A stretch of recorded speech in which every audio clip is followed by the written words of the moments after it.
Əuzu billahi minəşşeytanirracim. Bismillahirrahmanirrahim. Salam əziz izləyicilər, xoş gördük, hər vaxtınız xeyirli olsun.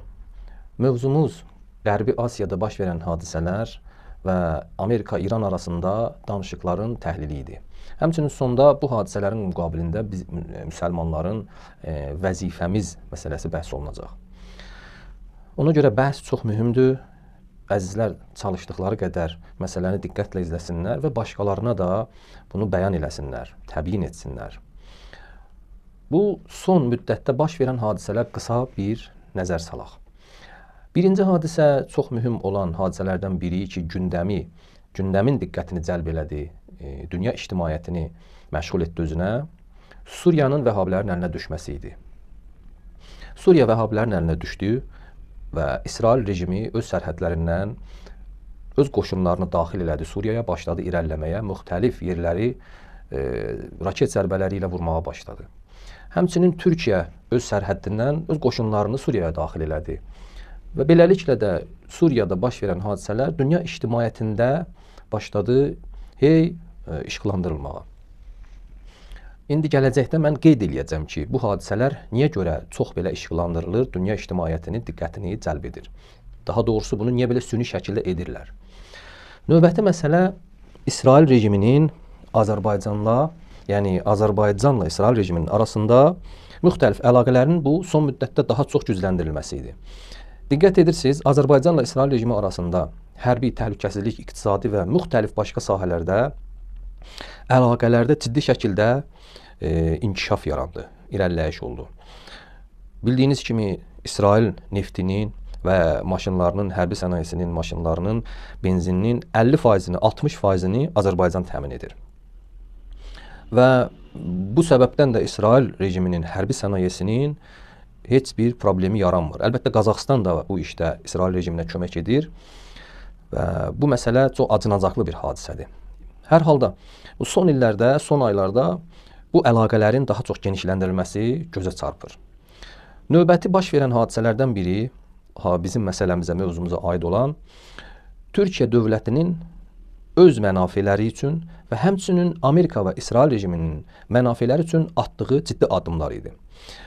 Türkiyə dövlətinin bu fəaliyyətləri, atdığı addımların dairəsi məkan cəhətdən Qərbi Asiya, Cənubi Qafqaz, məxsusən Azərbaycan, həmçinin Orta Asiya ölkələri idi.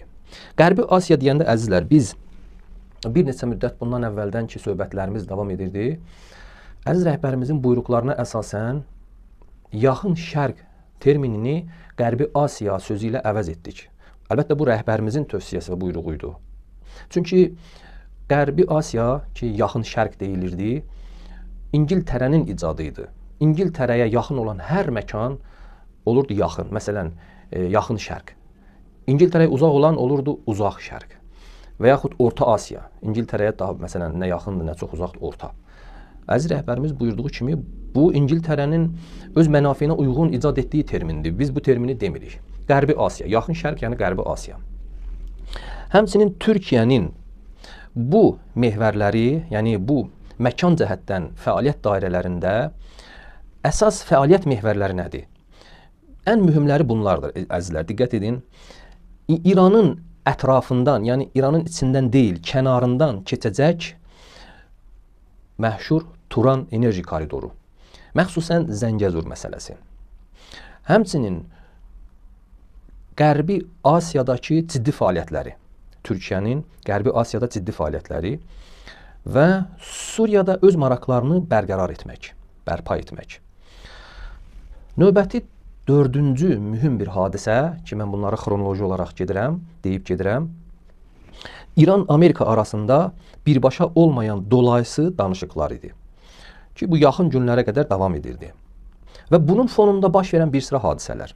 Bu hadisələr nə idi? Əzizlər, baxın, birinci danışıqlar. Bu danışıqlar bir neçə mərhələlərdə baş verdi və İran-Amerika dolayısı olan danışıqların fonunda Amerika, yəni Trump, bir neçə iddia irəli sürdü ki, İranın nüvə zənginləşdirilməsi dayandırılmalıdır. İranın nüvə obyektlərini ləğv etmək lazımdır. Yəni İran nüvə obyektlərini ləğv etməlidir, dayandırmalıdır, fəaliyyətini saxlamalıdır. İran raket sisteminə Amerika nəzarət eləməlidir. Bu Amerikanın iddiasıdır. Danışıqların fonunda Amerika öz tələblərini irəli sürür. Növbəti tələb, İran gərək məxsusən Yəmənin müdafiəsindən, həmçinin bütün müqavimət qruplarının, dəstələrinin müdafiəsindən əlini çəksin. Yəni iştahı çox yüksək şeydir, Amerikanın yuxarıdır. Əks təqdirdə İrana qarşı hərbi hücumlara başlayacağıq. Bu Amerikanın təhdidi idi. Bu danışıqlar fonunda gedən bir şeylər idi, Amerikanın tələbləri idi. Və bundan sonra Amerika İrana qarşı, yəni İranın neft və petrokimya məhsullarına qarşı sanksiyalar tətbiq elədi. Və Trump elan elədi ki, hər bir şirkət, ölkə İrandan bu məhsulları alsa, Amerika ilə ticarətdən məhrum olacaq. Bu da Amerikanın növbəti bir fəaliyyəti, addımı. Amma bu arada və bundan da əvvəl, danışıqlardan da əvvəl əziz rəhbərimiz İnqilabın əvvəllərindən elə İmam Xomeyni rəhmətlik, ondan sonra da əziz rəhbərimiz onun yolunu davam edərək həmişə bəyan ediblər, indi bu günlərə qədər də bunu təkid ediblər ki, Amerika şeytanın özüdür və ona heç bir ehtimad etmək olmaz. Yəni Amerikanın hökumətindən söhbət gedir. Amerikaya heç bir etibar eləmək olmaz. Həmişə Amerika öz şeytan sifətini ortaya qoyubdur. Bu axır söhbətlərində də ağa bunu təkid edir və bundan sonra Yəmənin Ənsarullah müqaviməti, əzizlər, nə edir? İsrail rejiminə ballistik raketlər vurur və Ben Gurion aeroportunu hədəfə alır və vurur. Və demək olar, İsrail rejiminə atdığı raket, əksləri, şəkilləri var, videoları var. 20-25 metr dərinliyində bir çalaya, quyuya səbəb olur. Və Ben Gurion aeroportunda ciddi problemlər yaradır. Və başqa yerlərə də zərbələr vurur. Və bunun ardınca bu təbii olaraq bu raket elə bir raket idi ki, ballistik raket, bildiyiniz kimi İsrailin ciddi iddiaları var idi ki, bizim raket sisteminə qarşı raket müdafiə sistemimiz, yəni o dəmir, çətir və ya bilmirəm qübbə nə deyirlər adına, son dərəcə güclüdür, heç bir raket onu keçə bilməz. Yəmənin Ənsarullahının raketləri həm Amerikanın, həm də İsrailin raket müdafiəsi sistemini vurdu keçdi və qabağını da ala bilmədilər. Bundan dərhal sonra İran özünün çox dəqiq və çox sürətli olan Qasim Bəsir raketini nə elədi? Sınaqdan keçirdi. Bu raket fövqəladə bir gücə malik olan raketdir. Mən bunu təhqiq eləmişəm, qısa olaraq yazmışam sizin üçün, əziz müqavimət cəbhəsi ilə ürəyi döyünən əzizlər üçün. Deməli, raketin sürəti saatda 9500 kilometr sürəti olan, yəni 8 mah sürət olan bu raketin nöqtəni vurmaq, yəni təyin olunmuş hədəfi, nöqtəni vurub dağıtmaq dəqiqliyi 1 metr səhv ehtimalı ilədir. Yəni, bircə metr səhv eləyə bilər o yan bu yan. Yadınızdadırsa, İraqın Kürdistan əyalətində ki, İsrail rejiminin orada get-gəli var idi və oradan İrana qarşı terrorlar edirdilər, müxtəlif işlər görürdülər.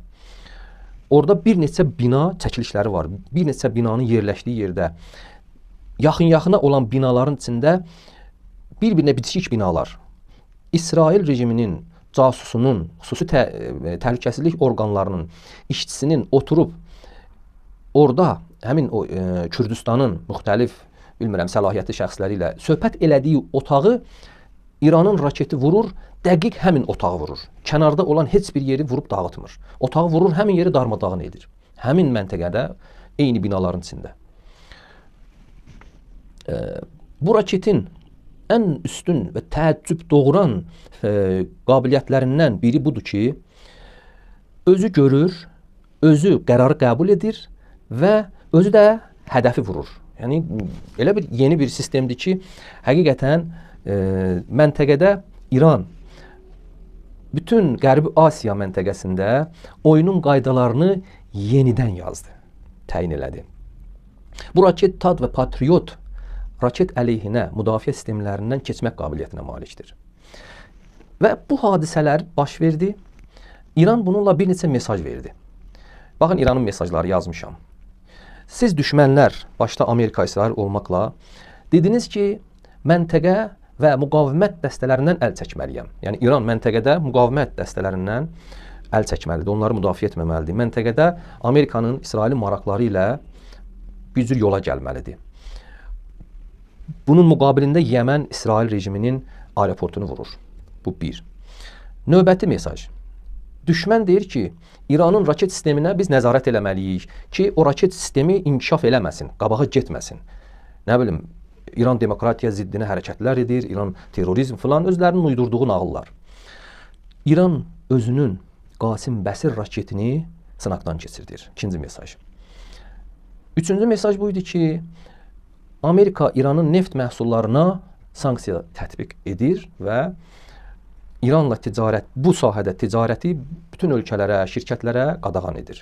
Bunun müqabilində Yəmən dərhal çıxdı, elan elədi ki, bu gündən etibarən heç bir Amerika neft daşıyan gəmisi Qırmızı dənizdən, yəni Qırmızı dəniz gəlir, Ədən körfəzinə çatır və Ədən körfəzi tamamilə Yəmənin Ənsarullahın əlindədir. Ədən körfəzindən heç bir Amerika neft daşıyan gəmisinin keçməyə haqqı yoxdur. Yoxsa vuracağıq və vurdular da. Yəni nə? Yəni Amerikanın neft məhsullarına sanksiya. Bu da Yəmənin elədiyi iş. Və Yəmən də elə bir Yəmən şiyələri, Yəmən möminləri, Ənsarullah elə bir bunlar mömindilər ki, bunlar həmin Quranda deyilən kəlbunyanin mərsus, yerə mıxlanmış dağlar kimidirlər. Onları heç nə tərpədə bilməz, belə bir insanlardılar. Bu da növbəti bir mesaj idi. Amerikaya qarşı sanksiyalar və Amerikanın, belə deyək, qəzəbinə səbəb oldular. Bunlar baş verən hadisələr idi, əzizlər. Deməli, əzizlər, bunun müqabilində vəzifələrimizi deməmişdən qabaq, əsas görək düşmənin əsas hədəfləri nədir? Düşmən bu baş verən hadisələrlə, bu tərkibi oyunlarla, bu hibrid müharibə ilə nəyi hədəfə alıbdır? Əzizlər, düşmənin əsas hədəfləri bunlardan ibarətdir. Öz qarşısında ən güclü və təhlükəli düşmən saydığı İranı zəiflətmək. Əlbəttə, İranı aradan aparmaq düşmənin məqsədidir, amma bilir ki, buna nail ola bilməyəcək. Heç olmasa zəiflətmək.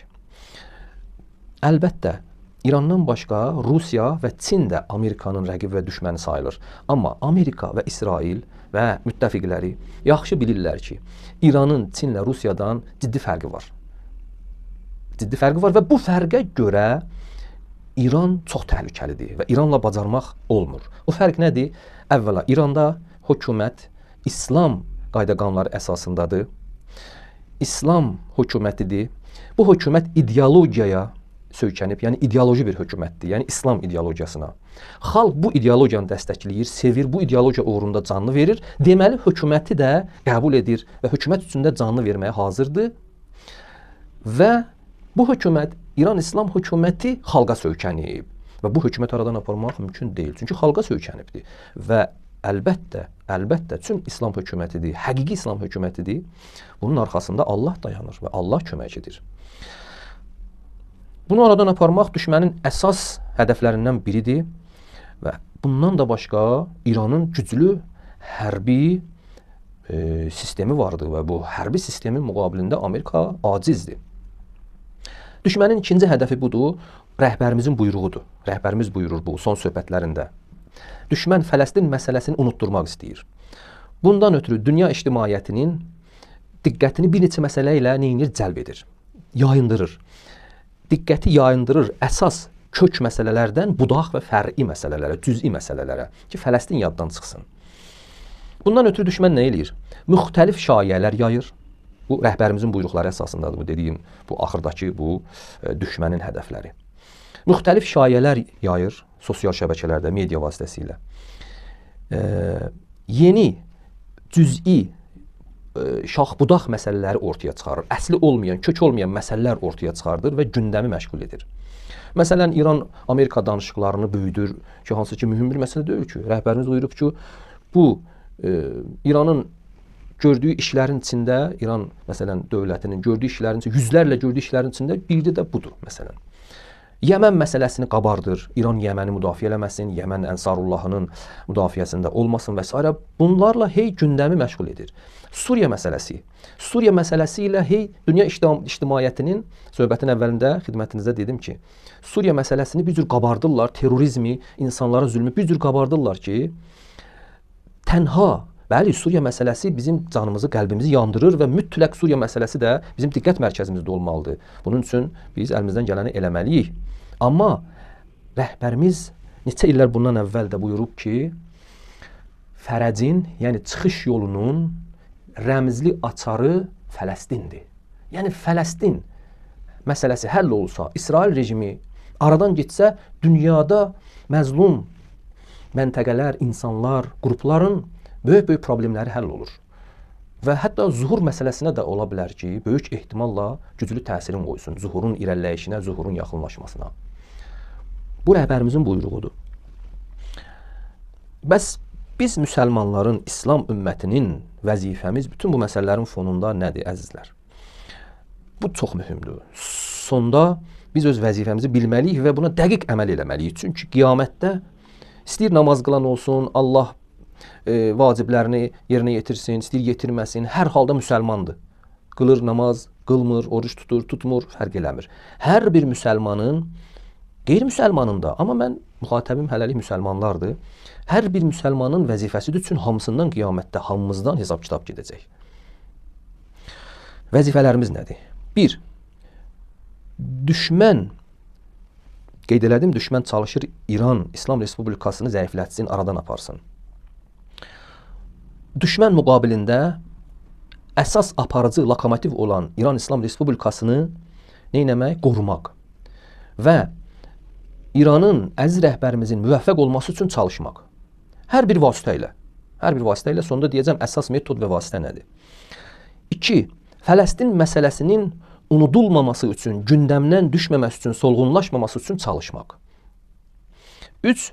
Terrorçu İsrail rejimini və onun bütün hamiləri və tərəfdarlarını, başda Amerika, İngiltərə olmaqla, istəyir Qafqazda Amerika və İngiltərənin nökərləri olsun, ölkə başçıları olsun, dövlətlər olsun, hökumətlər olsun, istəyirsə Qərbi Asiyada olsun, hər yerdə olsun, fərq eləmir. Bütün bu cəmin hamısı ilə neynəmək? Mübarizə aparmaq. Hər növ vasitə ilə. Bunlar əziz rəhbərlərimizin buyruğu əsasındadır, əzizlər, mən çağırış eləmişəm. Bunlarla nə etmək? 3-cü vəzifəmiz, bunlarla mübarizə aparmaq. Hər bir vasitə ilə. Amma bütün bu 3 vəzifənin, qeyd elədiyim kimi, İran İslam Respublikasının müdafiəsi və onun müvəffəqiyyəti üçün çalışmaq. 2. Fələstin məsələsinin unudulmaması, gündəmdən düşməməsi. 3. İsrail, Amerika və onların tərəfdarları və kölələrinin qarşısında mübarizə aparmaq. Bütün bu 3 vəzifənin həyata keçmə metodlarının içində ən mühümü və ən həyatisi nədir? Əziz rəhbərimizin buyurduğu təbiin cihadı. Bəyan etmə cihadı, aydınlaşdırma cihadı. Aydınlaşdırma cihadı o qədər mühümdür ki, əgər biz bu işi etməsək, bu işdə zəiflik göstərsək, düşmən qeyd elədiyimiz kimi Fələstin məsələsini gündəmdən çıxaracaq, insanların diqqətindən yayındıracaq, məntəqədə get-gedə öz hədəflərinə nail olacaq və bu minvalla insanları haqla batil arasında çaşbaş salacaq və təbii olaraq haqqın bərpası üçün, haqqın bərqərar olması üçün çalışan olmayacaq. Belə şəraitdə imamların da başına bu bəlanı gətirdilər düşmənlər ki, imamlar tək qaldılar. İmamlar tək qaldılar deyə hamısı bir-bir şəhid oldular.